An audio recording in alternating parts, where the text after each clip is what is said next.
The wind howled across the wide Montana plains as the sun dipped. Behind the jagged ridge of the Rockies, painting the sky in burning streaks of crimson and gold, the world was quiet, except for the steady creak of an old barn door swinging on its rusted hinge and the low hum of life that clung to the Carter ranch like an old, stubborn memory. Luke Carter stood by the wooden fence, his hat pulled low to shield his eyes from the dying light, his weathered hands resting on the rough timber. He was a man carved by the land, broad-shouldered, quiet, with eyes that had seen too much loss, and yet still held a kind of steady gentleness that drew people in. At 38, he was a single father of 3, each of his kids as wild and beautiful as the country they called home.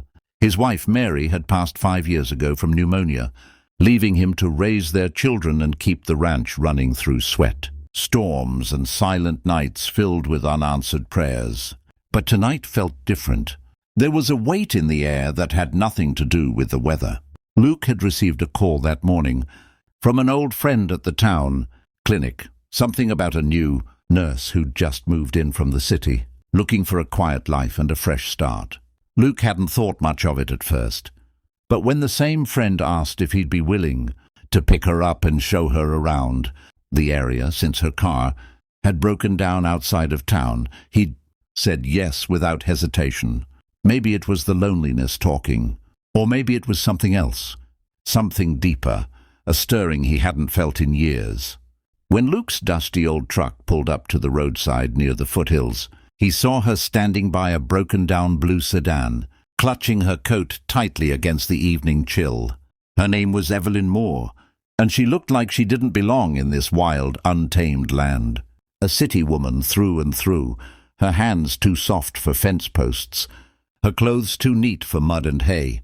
Yet there was something about her, something fragile but strong, like a glass lantern burning against the wind. "You must be Luke," she said softly as he stepped out of the truck, her voice carrying a faint trace of nervousness. "That's me," he replied, tipping his hat with a faint smile. "You must be the nurse who's been scaring off half the town's menfolk already." She blushed, her eyes dropping to the ground, and Luke chuckled. "Hop in, Mum.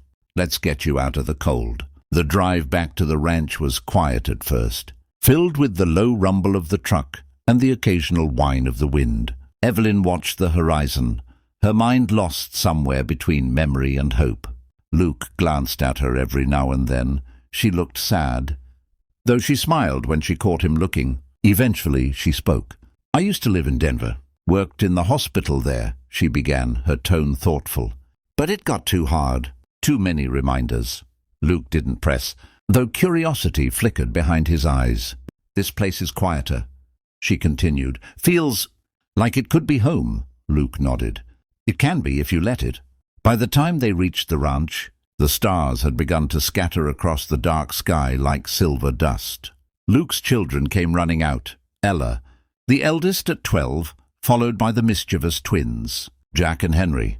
Evelyn smiled, kneeling to greet them as they bombarded her with questions about the city and her job.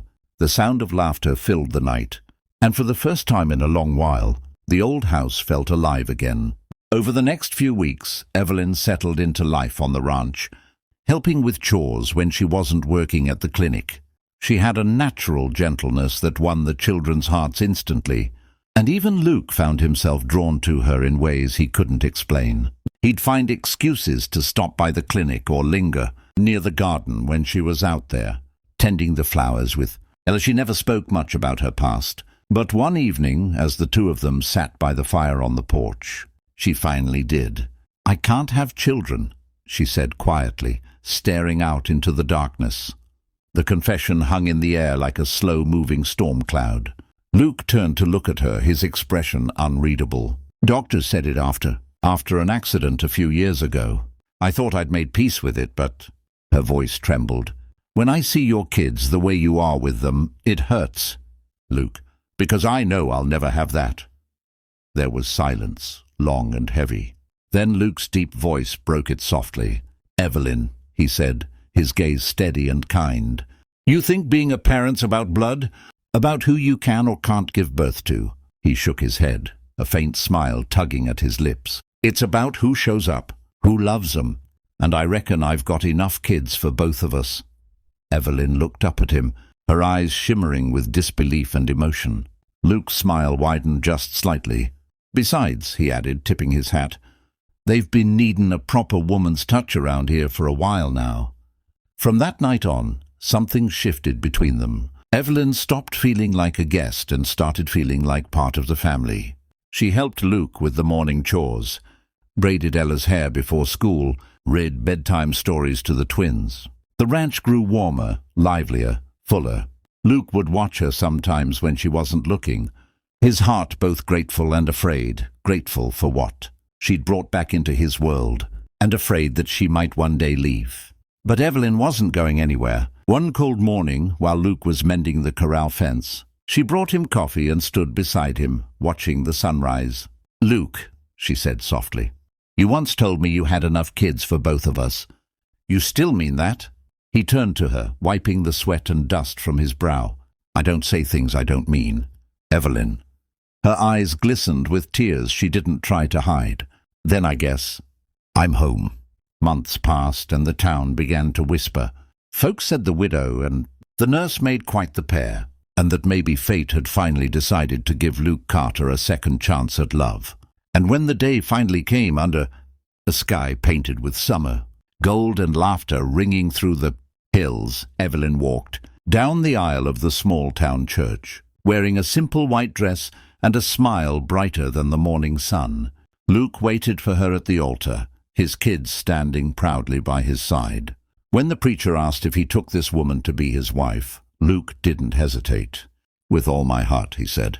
Evelyn's voice trembled as she whispered her vows. But when she said, "I can't have children," Luke just smiled that same quiet, knowing smile and replied loud enough for everyone to hear, "Good.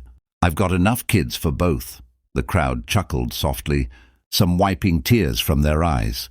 As the bells rang and the family walked out into the light, Luke wrapped his arm around Evelyn's waist. She looked at him, her heart full, knowing that love had given her something even deeper than motherhood. It had given her belonging. The ranch once again thrummed with laughter and life, the wind carrying their joy across the wide, endless plains. And as the camera faded out on the Carter Ranch, the narrator's voice would softly say, "Sometimes the family we dream of isn't the one we're born to have. It's the one love builds when we least expect it."